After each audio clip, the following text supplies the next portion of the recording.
So that's it. You made the decision. You are wanting to go on that solo trip.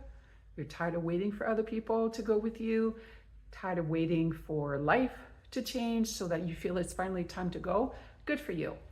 Now is the decision that I think is the most fun. Where do you go? But it's also kind of challenging because there's so many different options around the world. So there's different things to consider. The obviously are going to be the budget, right? How much money do you want to spend on that trip?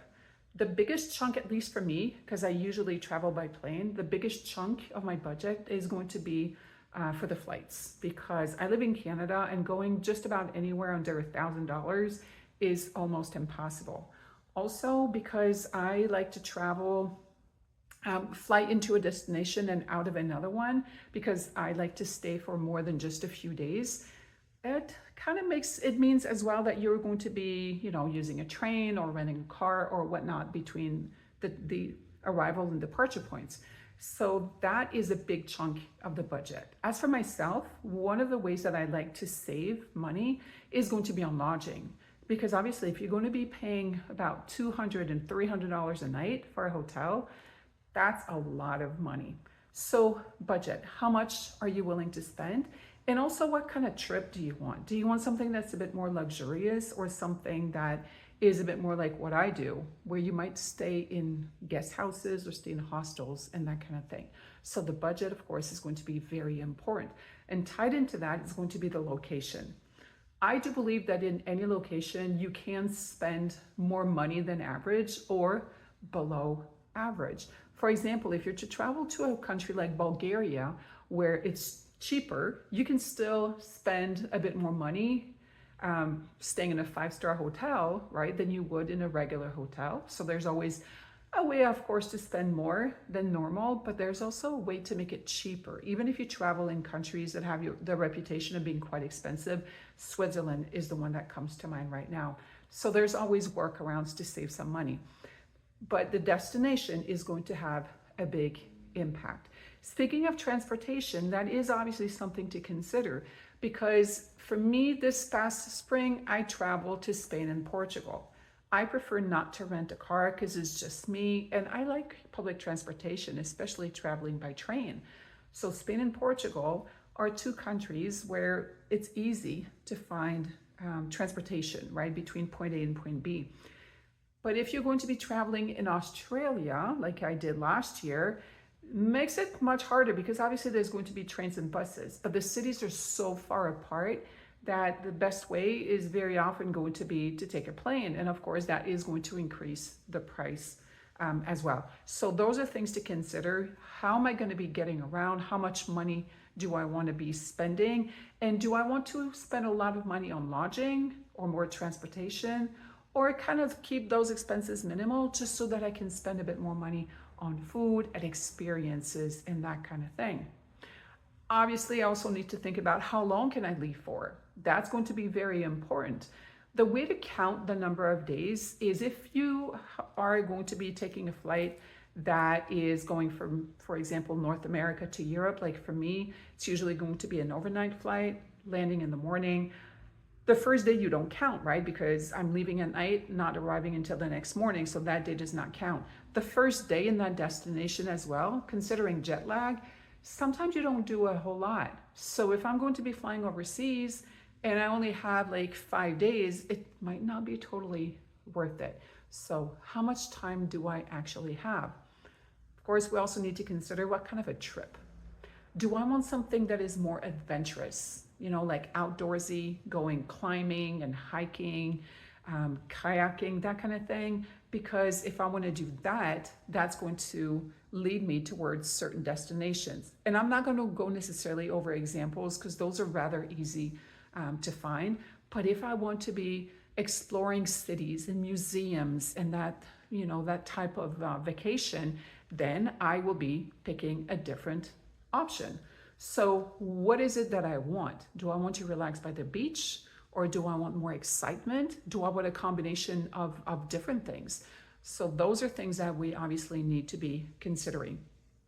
Language is another big one.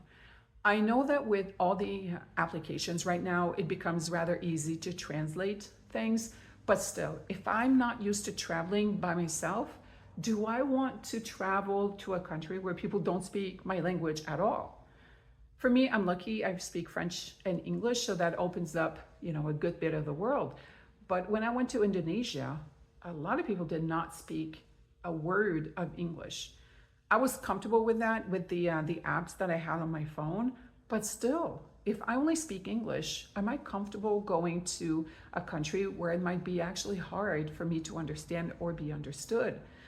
Speaking English opens up a lot of possibilities anyway, but that is still something that I want to consider. When am I going to go? What kind of a climate am I comfortable in? For me, I have a hard time handling like heat and humidity. So that means that last year when I went to Southeast Asia, even though it was November, it was really difficult because it was hot and it was humid. So doing a bit of research actually helps. And again, with the internet resources right now, it is so very easy to just type, weather in Lisbon, for example, and it's going to show you the average per month for rain as well as temperature. Is it always a guarantee that that's what's going to happen? No, but I think there's so much data that it makes it fairly accurate. But of course, we still have to prepare for what might happen. But I live in Canada. Do I really want to go to Finland, for example, when it's going to be cold? Probably not. So kind of thinking about that as well as precipitations. Going to certain places when it's wet season might not be as enjoyable as going when the weather is nicer. It might be cheaper, but still, I might need to consider that. Also, really important, I need to consider what are the entry requirements. I'm part of some Facebook groups for women who travel solo, and so very often I see women asking questions.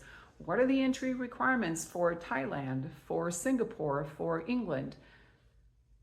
Why? I don't understand. Why trust strangers who might be very, well-meaning, but why not go to the official website for your government? So you can still do, a Google search and type entry requirements for Canadians in Australia, for example. But then look at the list of responses and pick the one that is the official one for your country or for the country that you plan on visiting. Also, we have to be very careful because sometimes those links might point to a paid service. You can actually end up paying $200 for a visa that would have been $10 if you had gotten the visa from the official website. So that's very important. You can ask, obviously, but do your own research, because for me, if I mess up, I want it to be my fault, and I don't want to have trusted someone and then make a mistake because of them. With all the information that's online right now, just very, very easy to find. But look at how much it is. Look at the requirements. Most visas right now, at least the countries that I've been traveling to, you can apply online the day before. There are not that many restrictions. But I remember a few years ago traveling to China, and I had to apply for a visa at least a month or two before traveling. So look into all those things. Make sure you have all of your ducks in a row so that when you get to the airport, even before getting on that flight to the country you're visiting, you have all of your documents when they're needed to land, because sometimes they are, and you might get to the airport, they want to see your visa, and if you do not have it, guess what? Tough luck, right? So do some research when it comes to entry requirements, as well as vaccination. Look to see, are there any mandatory vaccines that are required? Are there some that are optional? And then of course, if they're optional, it goes according to your level of comfort. Personally, I've never been to countries where I had to get vaccination. But that also is a really important thing to do. When it comes to safety, because so very often, especially women traveling by themselves, are concerned about safety. There is nowhere in the world that is absolutely safe. Nowhere. Not even in my home, because I never know what can happen, right? Now, are there places in the world right now where it's a bit more dangerous to travel to? Of course. I personally There's certain countries I would not go to because I would not feel safe, not because I'm a woman, not because about myself necessarily, but because there's war going on, because there's events going on that might actually jeopardize my safety. But sometimes on those travel groups, I see women asking, is it safe to go to the UK? Because on my country's website, I saw an advisory warning against going to the UK. Well, if you look on those websites, I'm pretty sure that most countries around the world, it says something like exercise caution. That pretty much goes without saying. I think that's what we need to do, exercise caution. If I'm a tourist in a city, whether it be in my home country or not, I need to be aware of my belongings. I need to be aware of my surroundings. And pickpockets and that kind of thing are getting very, very sneaky. So always be careful, or when people approach you, even though they might look like they're very friendly, people who bump into you and that kind of thing. So I've already made another video, I'll link it somewhere, about safety. But I think most places are safe to go to. Most people are kind and helpful. So we have to be careful about not getting paranoid about those safety concerns, because if we do that, we will never go anywhere. It's about balancing my need to explore, to discover, to meet new people, as well as remaining safe. But of course, that is also going to play a role into the places that I want to go to. So yeah, so I think that pretty much covers it. So kind of think about money, how long you have, what do you want to do with your budget? Is it going to be more transportation, lodging, or experiences? The language, is that a concern for you? The kind of trip you want to go on? Safety, entry requirements, vaccines, those are the things that you can consider in your options. With that, if you have any questions, feel free to add them in the comments. Please like the video, subscribe to my channel, and go ahead and watch, I don't know where it's going to be, but the link for that video about remaining safe when traveling solo. On that note, fly safe, be good, and I'll see you next time.